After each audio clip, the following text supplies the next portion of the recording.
বাংলা সিনেমার দুনিয়ায় আবারও বাজতে যাচ্ছে তাণ্ডবের ঢাক। এবার চমকপ্রদ এক আইটেম গান নিয়ে হাজির হচ্ছেন প্রীতম হাসান। শাকিব খানের তাণ্ডব সিনেমার আইটেম গানের শুটিং চলছে জোর কদমে।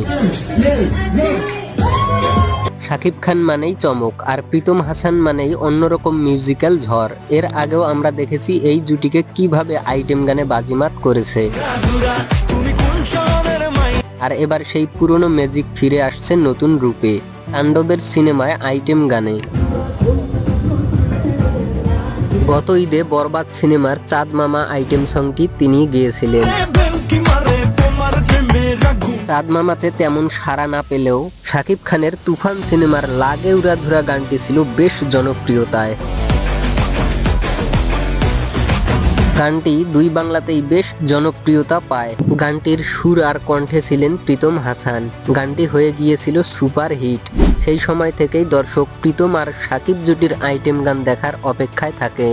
এইবার তাণ্ডব সিনেমাতেও থাকছে আইটেম সং, যেখানে কণ্ঠ দেবেন প্রীতম হাসান। শুধু গাইবেনই না, গানের কনসেপ্ট, বিট, এমনকি মিউজিক অ্যারেঞ্জমেন্টেও থাকছেন তিনি নিজেই। শোনা যাচ্ছে এই গানটা হবে আরো বেশি ওয়েস্টার্ন বিট আর দেশি ঢোলের ফিউশনে জমজমাট এক ট্রাক। প্রীতম হাসান বলছেন তাণ্ডবের জন্য গানটা একেবারেই আলাদা স্টাইলে তৈরি করা হচ্ছে, আগের আইটেম গানগুলোর থেকে অনেক বেশি অ্যাগ্রেসিভ। শাকিব ভাইয়ের সিনেমায় আবার কাজ করতে পেরে আমি দারুণ এক্সাইটেড। গানটির শুটিং হচ্ছে ঢাকার একটি বিলাসবহুল সেটে। বিশাল এলইডি স্ক্রিন, আলোকসজ্জা আর 100 জনের ডান্স ইউনিট নিয়ে চলছে শুটিং। গানটির কোরিওগ্রাফি করেছেন বলিউডের এক বিখ্যাত কোরিওগ্রাফার, যিনি এর আগেও শাকিব খানের সিনেমায় কাজ করেছেন।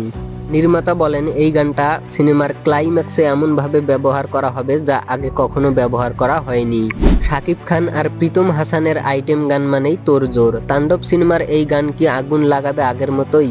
অপেক্ষা করুন, খুব শীঘ্রই দেখতে পারবেন। এমনই আপডেট পেতে ভিডিওটিতে একটি লাইক দিন এবং সাবস্ক্রাইব করে পাশেই থাকুন। ধন্যবাদ।